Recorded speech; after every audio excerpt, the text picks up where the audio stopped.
अस्सलाम वालेकुम जी। आज हमने बात करनी तक़सीम बंगाल के हवाले से और तक़सीम बंगाल क्यों की गई थी और उसको मनसूख क्यों किया गया था। तो सबसे पहले आप लोग ये समझ लीजिए कि तक़सीम बंगाल की क्यों गई थी। तो उसकी सबसे मेन रीज़न थी रकबा कि बंगाल बहुत ज़्यादा रकबे पर फैला हुआ था। एक गवर्नर के लिए मुश्किल था कि वो एक एरिया से दूसरे एरिया में ट्रैवल करे और वहाँ के लोगों की मुश्किलात को सुने और फिर उनका कोई हल निकाले। तो ईस्ट बंगाल और वेस्ट बंगाल दो तरह के बंगाल थे जिनको तकसीम किया गया था 1905 के अंदर।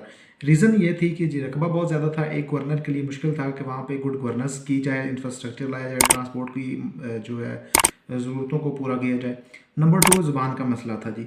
ज़ुबान का मसला इस तरह जी, क्योंकि अगर तो एक जैसे अभी सूबा पंजाब है, सूबा पंजाब के अंदर अगर फ़र्ज़ किया जाए तो मेजॉरिटी लोग पंजाबी बोलते हैं, तो ये एक पूरे सूबे के अंदर ये इस तरह बोली जाएगी। और एज ए सूबा अगर कोई भी ऑफिशियल काम हम करना चाहें तो हम इसको पंजाबी ज़ुबान डिक्लेयर कर सकते हैं, सरकारी ज़ुबान को, अगर पंजाब के अंदर अगर हम लोग चाहें तो।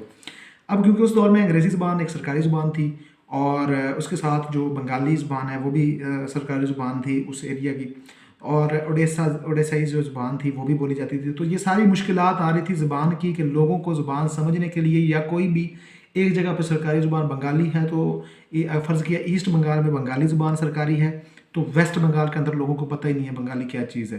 तो ये एक मसला था। अगर दो एरियाज़ को, जो ईस्ट बंगाल और वेस्ट बंगाल को हम अलग-अलग कर देते हैं तो ये ज़ुबान का मसला भी सॉल्व हो जाना था। Number two, transport. ढाका वाली साइड पर ट्रांसपोर्ट की बहुत ज़्यादा कमी थी और कोलकाता वाली साइड पे ट्रांसपोर्ट अच्छी थी क्योंकि ये डेवलप्ड एरिया था, गवर्नर के करीब एरिया था, यहाँ पे गवर्नर कैन विजिट, तो इस वजह से यहाँ पे डेवलपमेंट इंफ्रास्ट्रक्चर बहुत ज़्यादा अच्छा था और कोलकाता की बंदरगाह पे काफ़ी ज़्यादा ट्रेड भी होती थी डिफरेंट कंट्रीज़ के साथ।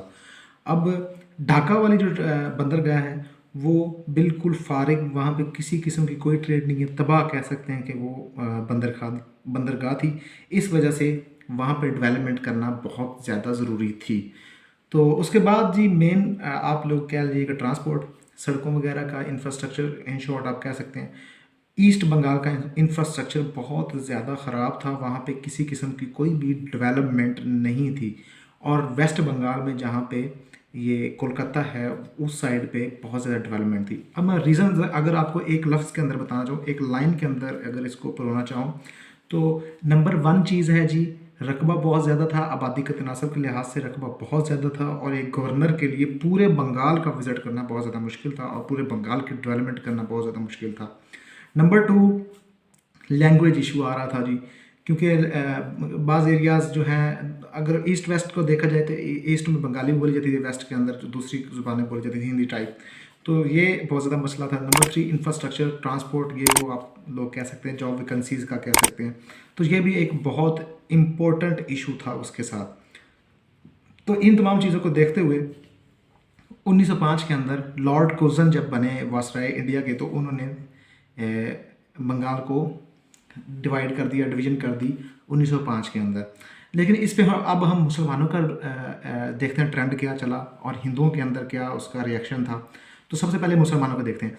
अब ईस्ट पाकिस्तान जब वेस्ट पाकिस्तान से अलग हुआ तो जो हिंदुओं की इजारादारी थी ट्रेड पे, क्योंकि मुसलमानों को 1857 की जंग आज़ादी के बाद उस रिवोल्ट, द ग्रेट रिवोल्ट का जिम्मेदार ठहराया जा रहा था। इसमें से सरकारी वैकेंसीज उनके लिए बंद थी, नो वैकेंसी फॉर मुस्लिम थी, तो इस वजह से मुसलमान तो थोड़े बैकवर्ड थे, लेकिन हिंदू बहुत ज़्यादा अच्छी अच्छी पोस्टों पर थे। तो उनकी इजारादारी थी ट्रेड पर, वैकेंसीज पर, जॉब्स पर। तो इन सारी चीज़ों को देखते हुए जनाबे वाला अब ईस्ट पाकिस्तान अलहदा हो गया है, अब वहाँ पे नई वैकेंसीज आएंगी, मुसलमान स्टैंड अप करेंगे, तो हिंदू को ये चीज़ मुश्किल थी। तो मुसलमान तो इस चीज़ पे बहुत ज़्यादा खुश थे कि ईस्ट पाकिस्तान अलहदा हो रहा है, वहाँ पे ट्रेड होगी, वहाँ पे इंफ्रास्ट्रक्चर होगा, वहाँ पे रोड्स होंगे, वहाँ पे स्कूल्स होंगे, यूनिवर्सिटीज़ होंगी। और इसी वजह से जो है ना आगे जो जाके 1920 के अंदर इन्हीं सारी जो वाक़यात हैं इनका मुरक्कब था जनाब, अलीगढ़ यूनिवर्सिटी बनी थी। क्योंकि 1875 के अंदर अलीगढ़ कॉलेज था, 1877 के अंदर वो 1875 के अंदर स्कूल था, 1877 के अंदर वो कॉलेज था और फिर 1920 के अंदर वो यूनिवर्सिटी बनी थी। तो ये एक चीज़ें चल रही थी। 1905 के अंदर तकसीम बंगाल होगी और क्यों हुई थी वो आप लोगों तक मैंने पहुंचा दिया है कि रकबे का मसला, ये वो फलान, ट्रांसपोर्ट का मसला, इंफ्रास्ट्रक्चर का मसला, लैंग्वेज का मसला। अब जी हिंदुओं का रिएक्शन देखते हैं। मुसलमान का रिएक्शन, क्योंकि वो इस पर बहुत ज़्यादा खुश थे, नई वैकेंसीज आएंगी, मुसलमानों के लिए अपॉर्चुनिटी थी, इस वजह से वो बहुत ज़्यादा खुश थे। अब हिंदू क्या थे जी? हिंदू अब वो सूद पे पैसा देते थे, ट्रेड पे वो छाए हुए थे, हर तरह के कारोबार में वो फ्रंट पे थे। तो उनके लिए मुश्किल था कि अपने हिस्से का जो पैसा है वो मुसलमानों के अंदर बांटें। तो उन्होंने इसकी मुखालफत की और इसी मुखालफत की वजह से 1911 के अंदर तकसीम बंगाल को मनसूख कर दिया गया, अन्यूलमेंट ऑफ पार्टीशन ऑफ बंगाल। तो आप कह दें कि हिंदू इससे नाखुश सिर्फ इन वजूहात पे थे क्योंकि ट्रेड में उनकी इजारादारी थी वो ख़त्म हो सकती थी, मुसलमान ट्रेड में आगे आ सकते थे, वैकेंसीज नहीं आनी थी ईस्ट पाकिस्तान के अंदर क्योंकि वहाँ पे मुस्लिम अक्सरियती इलाका है जो आजकल ढाका है, बांग्लादेश का हिस्सा है। तो इसके अलावा जनाब मुख्तलिफ़ चीज़ें और थीं, मतलब वो वहाँ पे इंफ्रास्ट्रक्चर आ जाना था, ट्रांसपोर्ट आ जानी थी। तो ये सारी चीज़ें हिंदुओं के लिए थोड़ी सी हज़म करना मुश्किल थी, सॉरी टू से, पर ये हकीकत है। अगर पार्टीशन ऑफ बंगाल जारी रहती तो दोनों सूबों में यानी कि ईस्ट बंगाल और वेस्ट बंगाल दोनों के अंदर काफ़ी ज़्यादा डेवलपमेंट हो सकती थी, लेकिन अनफॉर्चुनेटली ऐसा नहीं हुआ। तो ये थी तकसीम बंगाल, किन वजूहात की वजह से हुई, रकबे की वजह से, लैंग्वेज की वजह से, इंफ्रास्ट्रक्चर की वजह से, ट्रांसपोर्ट की वजह से, ट्रेड की वजह से, क्योंकि ट्रेड बहुत कम हो रही थी। ढाका वाली जो बंदरगाह थी वो तकरीबन तबाह थी और कोलकाता वाली जो थी उससे बहुत ज़्यादा ट्रेड हो रही थी। तो ढाका वाली बंदरगाह को फाल बनाना था, इस वजह से भी पार्टीशन हुई। उसके बाद मुसलमानों के लिए जॉब अपॉर्चुनिटीज़ देना, जॉब अपॉर्चुनिटीज़ की वजह से भी ये सारा तकसीम बंगाल की गई थी, मुसलमान के बहुत ज़्यादा फ़ायदे में थी।